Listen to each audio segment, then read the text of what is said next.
ามดึกกับสายลมเพื่อความสุขสมทวนทั่วทุกหัวใจถึงคนทั้งโลกซึ่งอยู่แดนไกลจากคณะสงฆ์เชียงใหม่ที่ได้ตั้งใจเทศกลอนป่านนี้ศรัทธาลับหรือยังหรือกำลังฟังคลื่นนี้กันอยู่หนอขอจงตั้งใจฟังให้เพียงพอฟังด้วยหัวใจจดจ่ออย่าท้อและถอยเลยคืนไหนถ้ามีเวลาว่างจดหมายมาบ้างอย่าทำเงียบเฉยหรือโทรศัพท์เข้ามาติชมเชยถามปัญหาเถิดเอ่ยจะเฉลยให้สุนทรฝากทำนี้มาช่วยย้ำเตือนอย่าลืมอย่าเลือนน้ำคำที่คำสอนสังคมวุ่นวายสุดแสนอาวรณ์วันกลัวโลกจะรุ่มร้อนวันคำจะลับลอ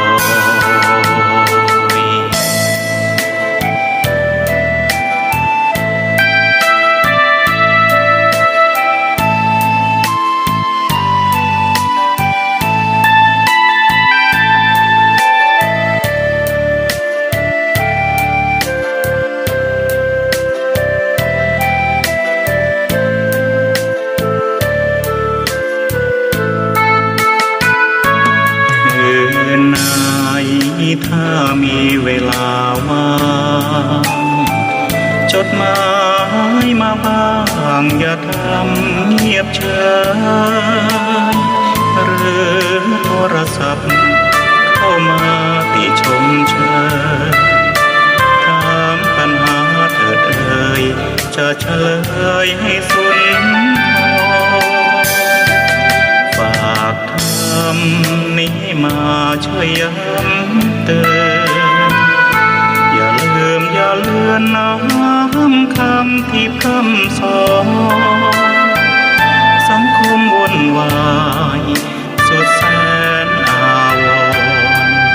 วันกลัวโลกจะรุ่มร้อนวันคำจะลับลอย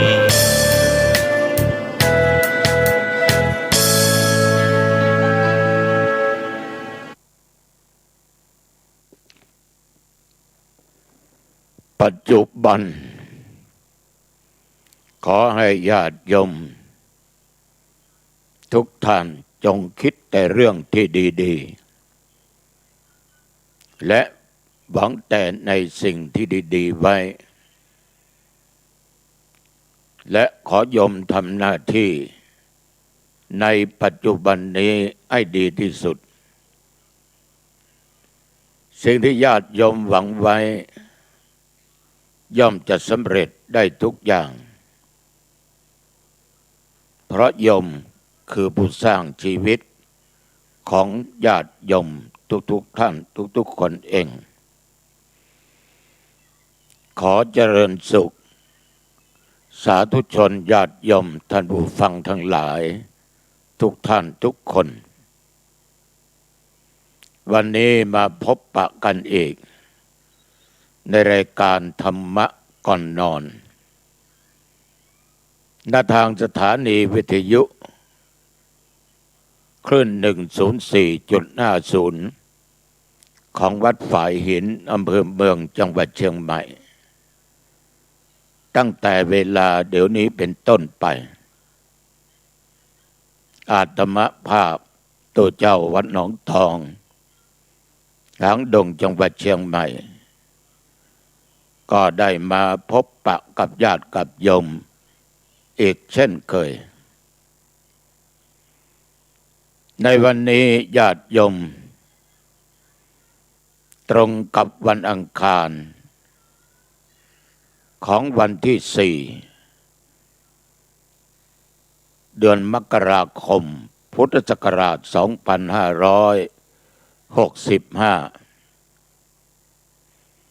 วันเวลาก็ผ่านไปโดยเราไม่สามารถจะยับยั้งหยุดได้ต่อเมื่อเราตายเท่านั้นเองจากโลกนี้ไปเท่านั้นเองเราสามารถยับยั้งว่าเรานั้นมีอายุได้แค่นี้เท่านั้นปีเท่านั้นเดือนเท่านั้นวันแต่อย่างไรก็ตามญาติโยมในปี 2565 นี้ผ่านมาได้3 วัน4 วันกับวันนี้ก็จะผ่านไปในปี 65 คงเหลือเวลาไว้อีก361 วัน เร็วนะโยมนะผ่านไปเร็วฉะนั้นเมื่อเป็นเช่นนี้เนี่ยญาติโยมอาตมภาพขอบิณฑบาตนะโยมนะขอบิณฑบาตอย่าหลงตัวเองว่ากูยังไม่แก่อย่าหลงตัวเองว่ากูนี่แน่กว่าทุกสิ่งทุกอย่างกลัวใครๆทั้งสิ้นอย่าหลงตัวเองว่ากูไม่เจ็บไม่ไข้อย่าหลงตัวเองว่ากูมีทรัพย์สมบัติมีปัจจัยเงินทองสิ่งของและอย่าหลงตัวเองว่ากูไม่ตายง่ายหรอกเพราะกูมีเงินมีทุกสิ่งทุกอย่าง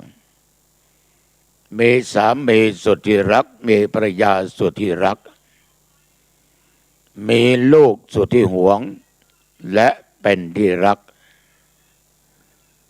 อย่านะโยมอย่าขอบิณฑบาตญาติโยมทั้งหลาย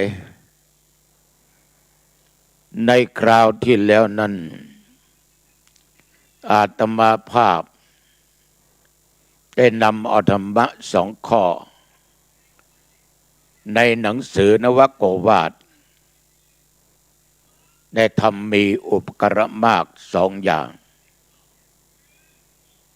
มาพูดไอ้ญาติไอ้โยมที่อยู่ทางบ้านที่ยังไม่ได้หลับไม่ได้นอนได้ฟังธรรมะจากตัวเจ้าหนองตององค์นี้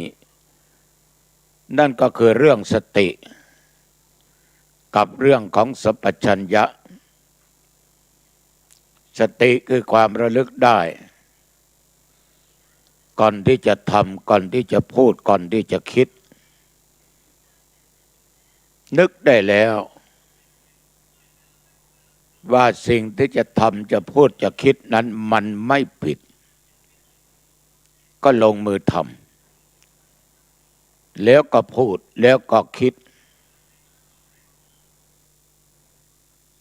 สัมปชัญญะนั้นต้องรู้ตัวเสมอว่าขณะนี้เรากำลังทำอะไรกำลังพูดอะไรและกำลังคิดอะไรทำทั้ง2 ข้อนี้ญาติโยมมีอุปการะมากต่อบุคคลที่มีสติและสัมปชัญญะในการดำเนินชีวิตวันนี้อาตมาภาพจะนำเอาธรรมหัวข้อที่ว่าธรรมเป็นโลกบาลคือธรรมที่คุ้มครองโลกมาพูดให้ญาติให้โยมฟังสาธุชนทั้งหลาย การดำรงชีวิตอยู่ของเราทั้งหลายนั้นอดีตคือสิ่งที่ผ่านไปอนาคตคือสิ่งยังไม่มาหรือมันจะมาแต่ยังไม่ถึงฉะนั้นในปัจจุบันนี้สำคัญยิ่งปัจจุบันนี้โยมทำอะไรปัจจุบันนอกจากการงานของโยมฟังธรรมะจากตุเจ้าวัดหนองตององค์นี้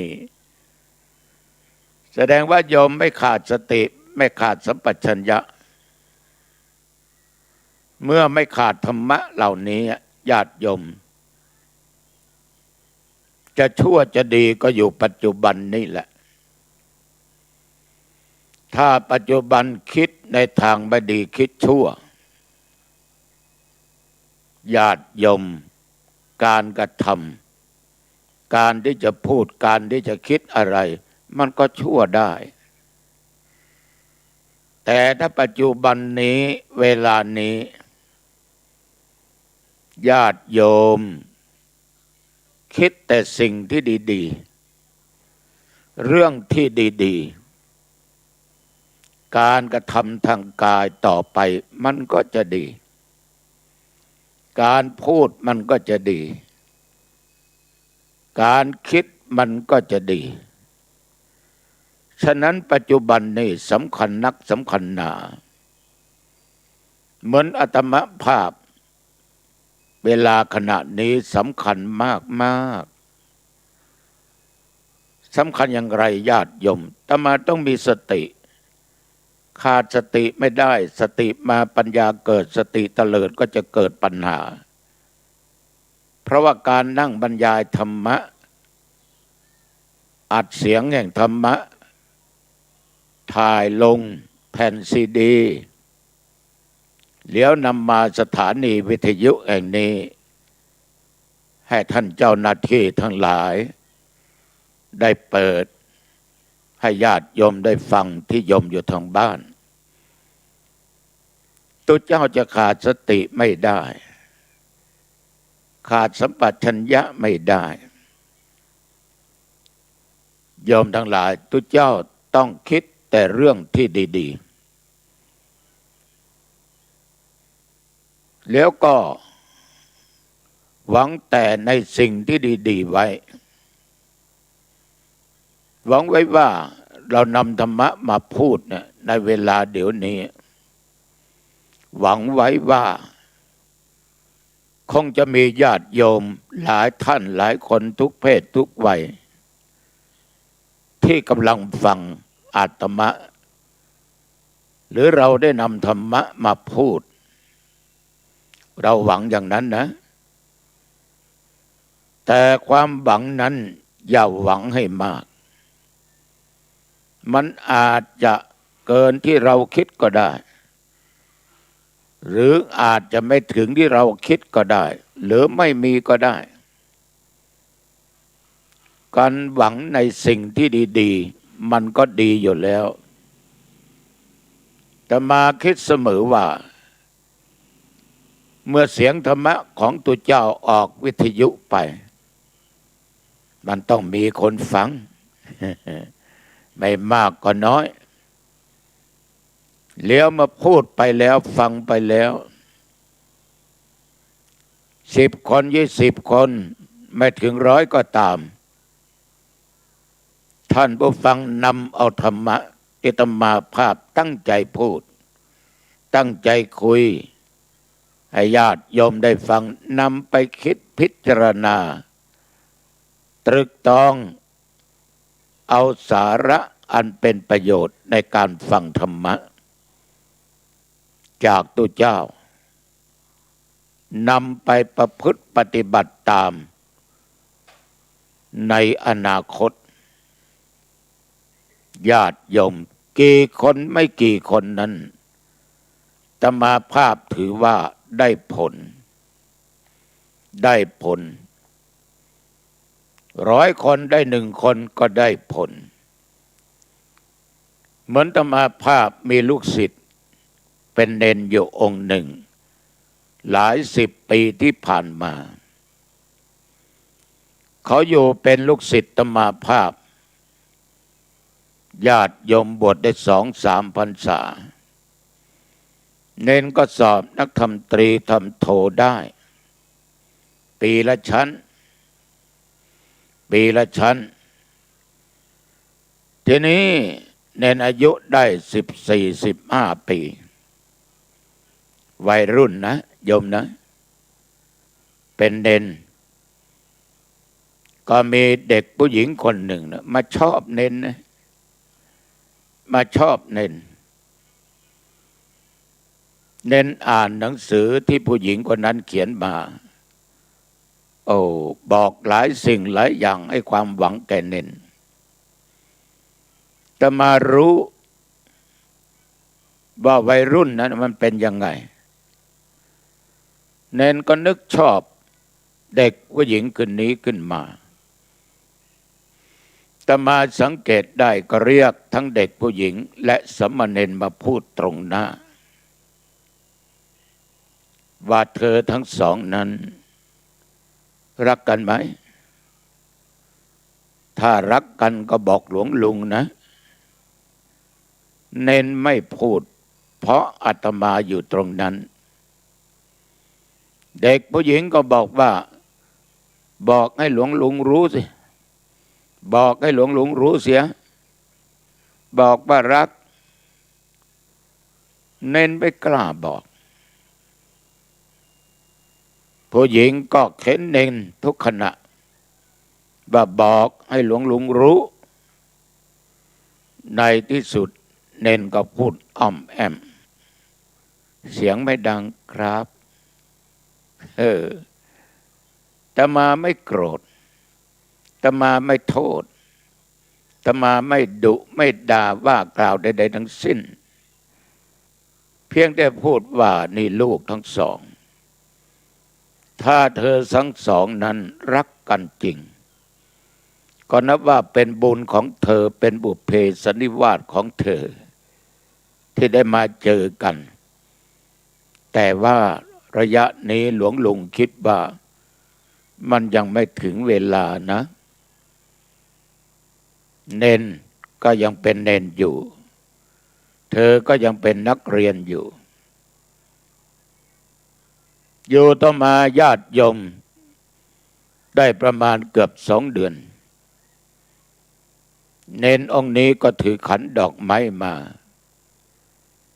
หลวงพ่อครับผมขอลาสิกขาครับถ้าอยู่ผมจะไม่มีความอดทนอดกั้น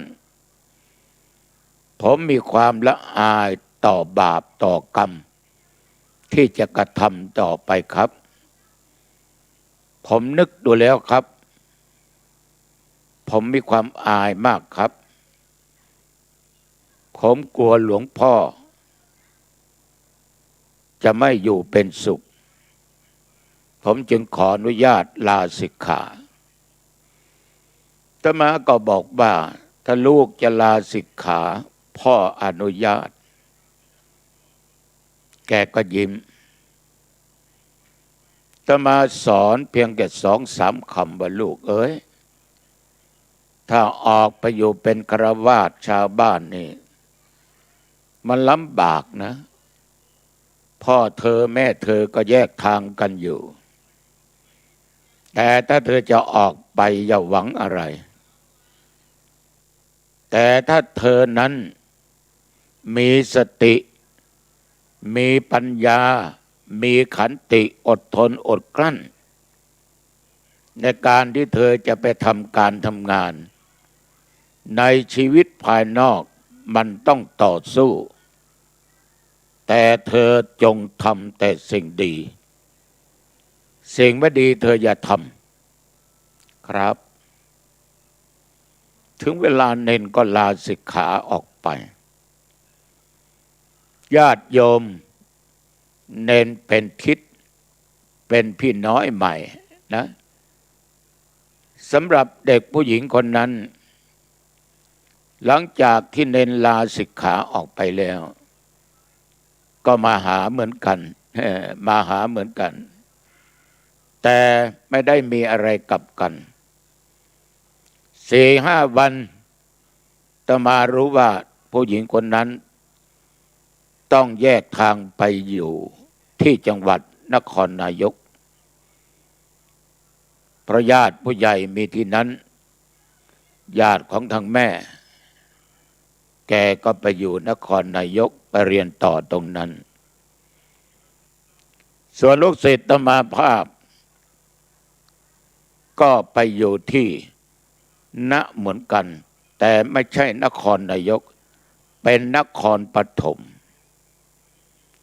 หายไปตั้ง4-5 ปีในยม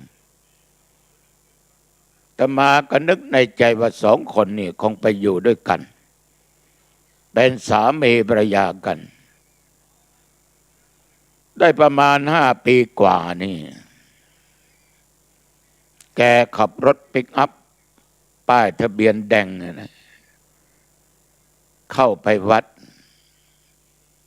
กับโยมผู้หญิงอีกคนหนึ่งแต่ไม่ใช่คนนั้นแกก็บอกว่านี่แฟนของผมครับหลวงพ่อครับหลวงพ่อผมจำได้ไหมครับอาตมาจำได้เดี๋ยวนี้ทำอาชีพอะไรล่ะถึงมีรถป้ายแดงแกก็บอกว่าตั้งแต่ศึกออกไปนั้นไปอยู่โรงฆ่าสัตว์ฆ่าหมูชำแหละเนื้อหมูเอาเนื้อหมูไปส่งไม่ว่าจะเป็นกรุงเทพสุพรรณบุรีทีนี้อยู่ต่อมาก็เจอผู้หญิงคนนี้ก็รักชอบกันตกลงปองใจกันรักกันเลยแต่งงานอยู่ด้วยกันต่อมาแกก็มาคิดว่ากลัวบาปมีความละอายมากในการที่จะทำบาปญาติโยมจึงไม่รับฆ่าสัตว์บอกกับเจ้าของผมขอรับส่งเนื้อหมูในที่สุดก็มีช่องทางเอามันหมูนี่มาส่งที่จังหวัดเชียงใหม่อำเภอสันทรายแม่โจ้บอกว่าผมเอามาครั้งละ 1,000 ถึง 1,200 กิโลต้นทุนกิโลละ11 บาท12 บาทแต่มาส่งนั้น22 บาทได้กำไรอยู่10 บาทแต่ต้องจ่ายค่าน้ำมันค่าลายทางอรจิปัฏฐะเที่ยวหนึ่งก็คงเหลือประมาณ 7,000 ถึง 8,000 บาทอาตมาก็ถามว่าอาทิตย์หนึ่งเธอส่งกี่ครั้งแกก็บอกว่าบางครั้งก็2 ครั้งบางครั้งก็ครั้งเดียวส่งครั้งนี้ไม่ได้ตังค์มางวดหน้าได้ตังค์ในงวดแล้วก็ทำไมไม่ฆ่าหมูล่ะผมกลัวบาปครับเพราะผมบวชเป็นเณรผมมีความละอายมากอายต่อการกระทำความชั่วฆ่าสัตว์ตัดชีวิตญาติโยมเขาทั้ง2 คนนี้ยังเอาสังฆทานพร้อมปัจจัยมาถวายแกก็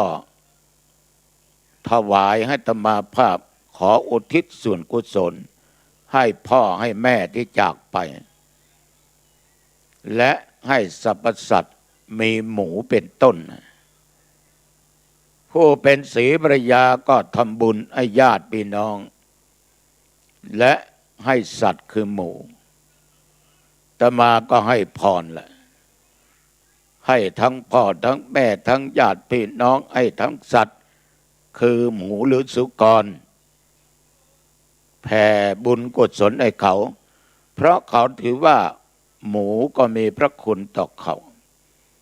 โดยความกลัวต่อบาปต่อการกระทำเขาก็พยายามทำบุญ2 คนผัวเมียนี่ญาติโยม มาถวายให้หลวงพ่อเนี่ยหลายพันบาทนะหลายพันบาทแล้วก็ได้สอนไปว่าเธอทั้งสองนี่อดีตนั้นอย่าไปนึกแต่คิดทดแทนพระคุณเขาอนาคตสิ่งมาภายข้างหน้ายังไม่ถึงก็อย่าหวังอะไรให้มากแต่ให้คิดเรื่องในปัจจุบันให้ดีที่สุดแล้วก็หวังแต่สิ่งที่มันดีๆเอาไว้แต่อย่าไปยึดมั่นปรารถนาเกินตัวถ้าไม่สมปรารถนาก็เป็นทุกข์ใจฉะนั้นญาติโยม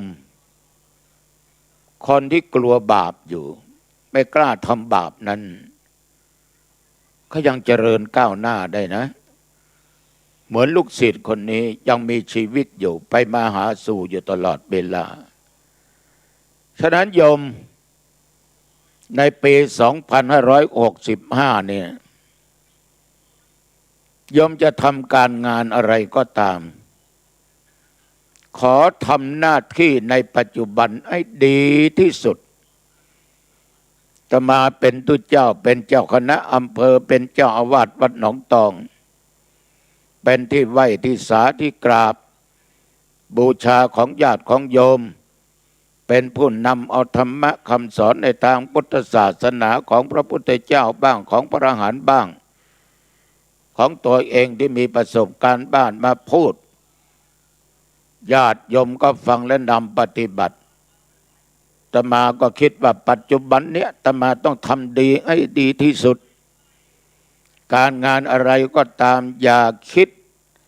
ในสิ่งที่มันเลวร้ายที่มันเป็นบาปเป็นกรรมเป็นความชั่วเราต้องมีศีลเราต้องมีธรรมทำอะไรให้ถูกต้องตามทำนองครองคำตามตัวบทกฎหมายอย่าสร้างกรรมที่ไม่ดีทางกายทางวาจาทางด้านจิตใจฉะนั้นญาติโยมปี65นี่นะปัจจุบันเนี่ยเวลาเนี่ยตั้งแต่เดี๋ยวนี้เป็นต้นไปโยมจะทำอะไรขอทำในสิ่งที่ดีๆพูดอะไรพูดในสิ่งที่ดีๆคิดอะไรก็คิดในสิ่งที่ดีๆให้ดีที่สุดในปัจจุบันญาติโยมสิ่งที่เราหวังไว้นั้นนะโยมนะถ้าเราทำดีนะมันก็จะสมปรารถนาสำเร็จได้ทุกอย่างได้ทุกอย่างญาติโยมเนี่ยญาติโยมที่ฟังอาตมาภาพบางท่านบางคนนี่มีความตั้งอกตั้งใจทำการทำงานตามหน้าที่ที่ได้รับมอบหมายตามหน้าที่ที่ต้องรับผิดชอบถ้าเป็นพ่อค้าแม่ขายก็ตั้งอกตั้งใจค้าขายไม่เอาเปรียบลูกค้าเอาจิตเอาใจคนที่มารับใช้เราญาติโยมโดยไม่เลือกไม่แบ่งชั้นไม่แบ่งวรรณะแต่ทำงานด้วยความสุจริตใจญาติโยมความสำเร็จนั้นเกิดได้ทุกอย่างทุกเวลาที่เราประสบผลสำเร็จได้ให้โยมภูมิใจนะไม่มีใครสร้างให้เราไม่มีใครหยิบยื่นให้เราผู้สร้างชีวิตคือตัวเราเองฉะนั้นการจะกระทำอะไรก็ตามตัวเจ้าอยากจะฝากกับญาติกับโยมว่าต้องมีความละอายนะคือมีหิริถ้าทำอะไรโยมไม่มีความละอายต่อสิ่งที่เป็นบาปต่อสิ่งที่เลวร้ายสิ่งที่ทำไปแล้วนำให้คนอื่นเดือดร้อนตัวเองเดือดร้อนสังคมเดือดร้อนประเทศชาติเดือดร้อน โยมต้องอายบ้างคนเราทุกวันเนี่ยย้อนไม่มีความละอายไม่มียังอายนะรู้ว่าทำไม่ถูกก็ยังทำรู้ว่าผิดทั้งศีลทั้งธรรมทั้งกฎหมายบ้านเมืองก็ยังทำรู้ว่าจะนำความเดือดร้อนความมหายนะเกิดแก่ตัวเองครอบครัวก็ยังทำเกิดแก่พ่อแก่แม่ญาติพี่น้องแก่วงตระกูลต่อมิตรสหายคำก็ยังทำอยู่ต่อประเทศชาติก็ยังทำอยู่โอ้ญาติโยมทำไมไม่มีความละอายบ้างต้องมีญาติโยมความละอายนี่ท่านทั้งหลายคือละอายใจอย่างอาตมาภาพถ้าไม่มีความยังอายหน้าหนานะ ขอโทษตัวเองด้วยไม่มีความละอายรู้ว่าการพนันเป็นสิ่งไม่ดีไม่อายตังไม่ใช่ตังโยมเป็นตังของเราที่โยมถวายให้เราดื่มเหล้าดื่มเบียร์ไม่ดีเอาเขายังดื่มเราก็ดื่มบ้างไม่เป็นไรเราก็เป็นตุก็มีสิทธิ์ที่จะดื่มเขาไปเที่ยวเราเป็นพระก็เที่ยวอย่างเขาบ้างเขายังไปเที่ยวได้เราก็ต้องเที่ยวได้ไม่มีความละอายแก่ใจถ้าเป็นตุเป็นพระไม่มีความละอายนี่โยมเสียตัวเองหมดเสียเวลาที่มาบวชเสียเวลาที่ญาติโยมได้ทำบุญได้กราบได้ไหว้เสียทุกสิ่งทุกอย่างแต่วงเล็บพุทธศาสนาไม่ได้เสียไม่ได้เสื่อมนะโยมนะ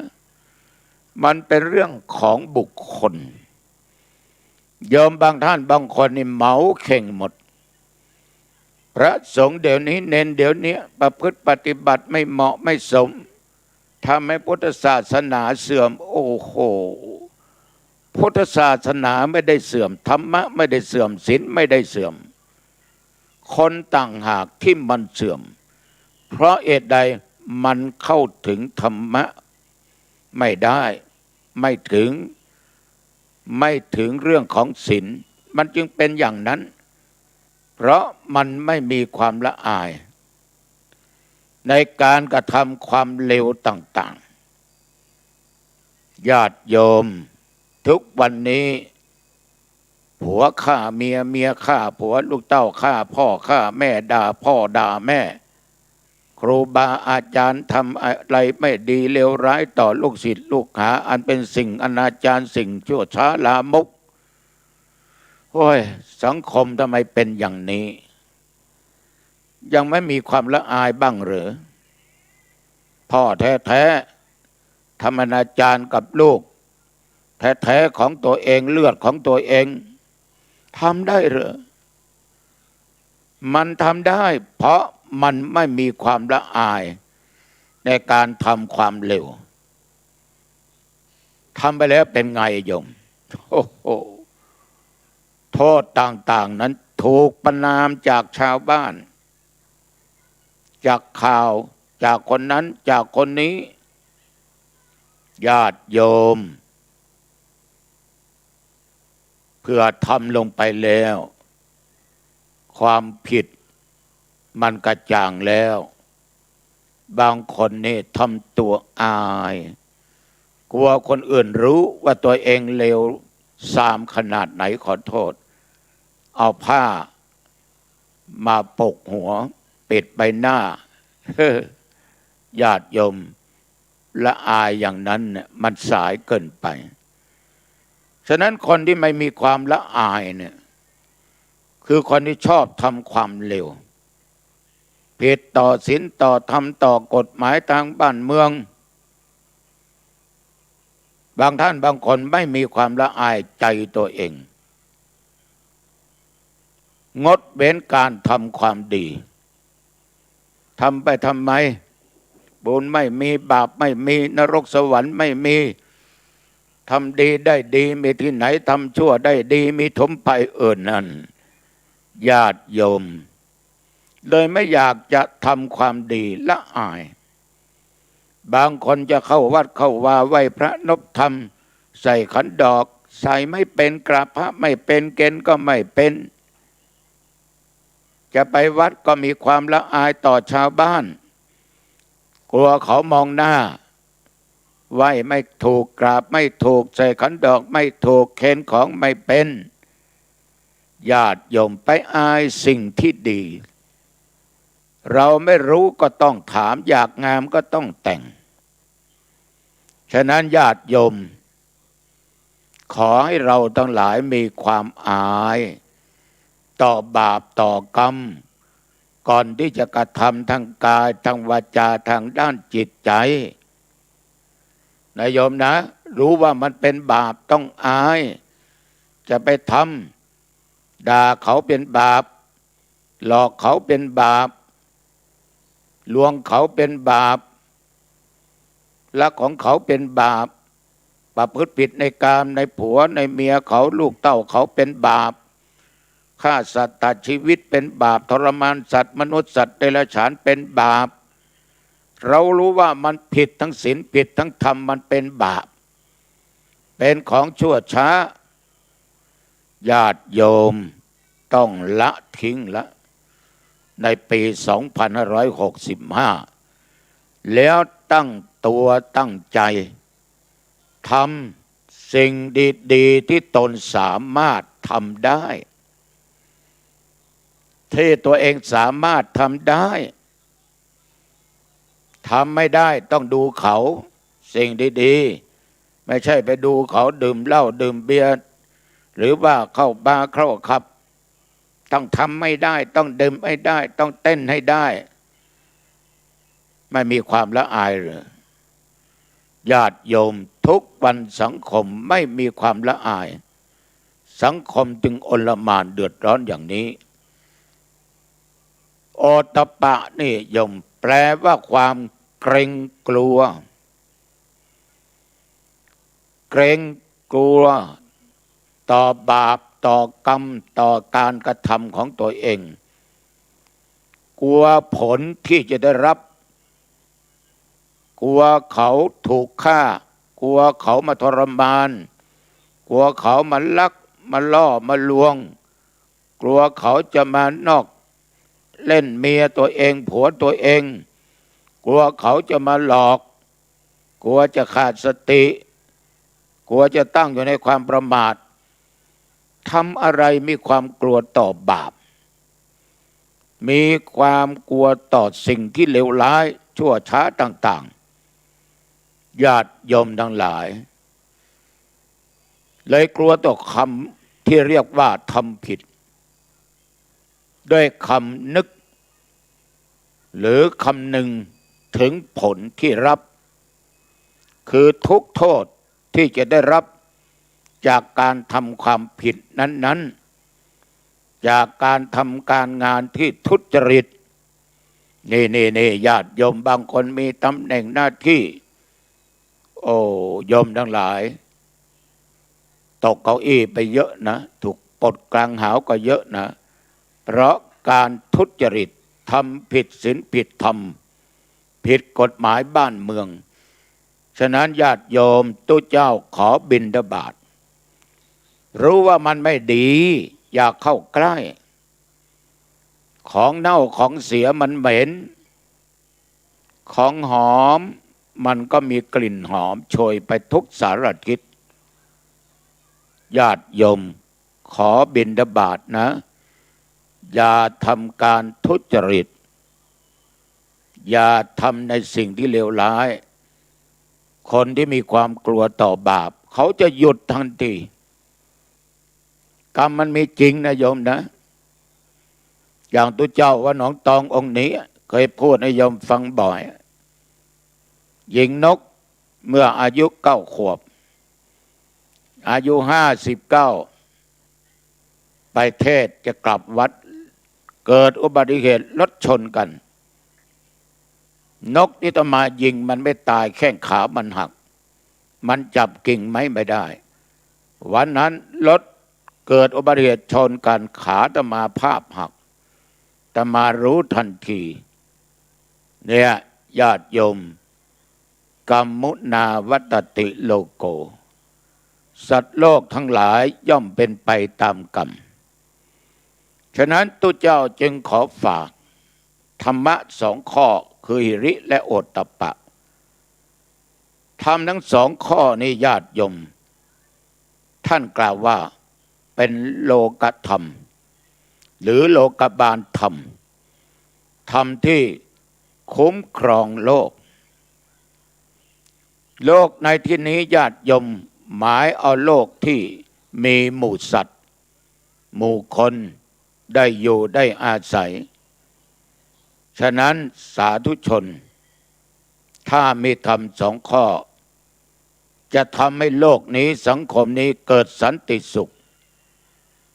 หิริช่วยทำให้คนเกลียดความชั่วละอายใจที่ท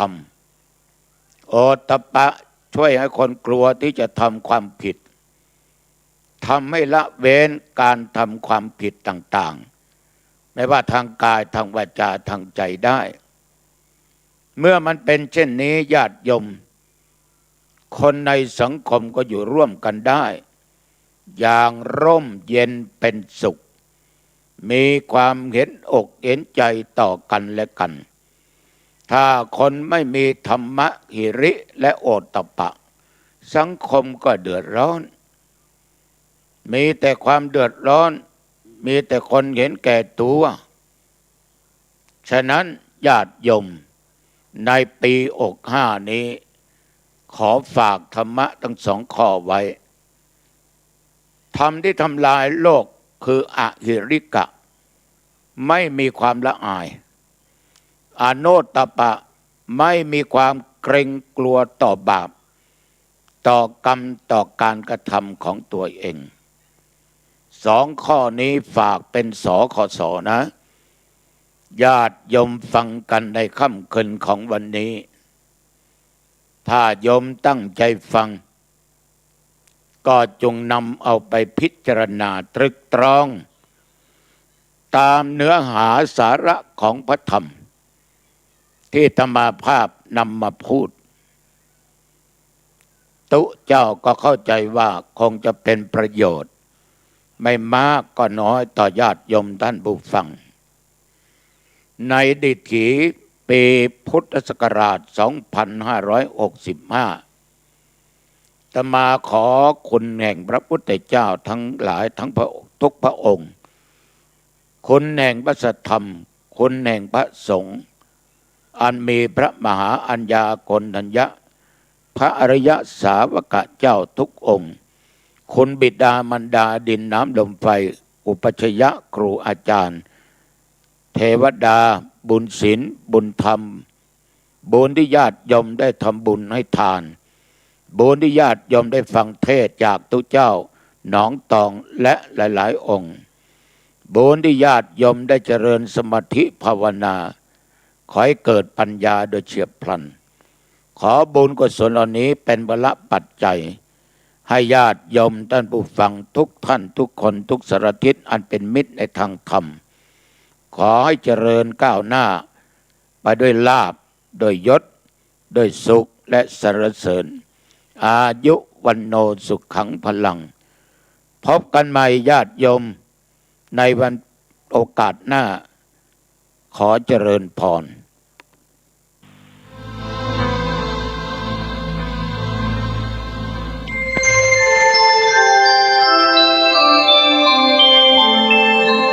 ขณะนี้ท่านกำลังฟังสถานีวิทยุกระจายเสียงคลื่นเพื่อการศึกษาพระพุทธศาสนาและวัฒนธรรมระบบ FM 104.5 เมกะเฮิรตซ์ออกอากาศณวัดฝายหินตำบลสุเทพอำเภอเมืองจังหวัดเชียงใหม่โทรศัพท์053 226 058 053 810 406 053 943 691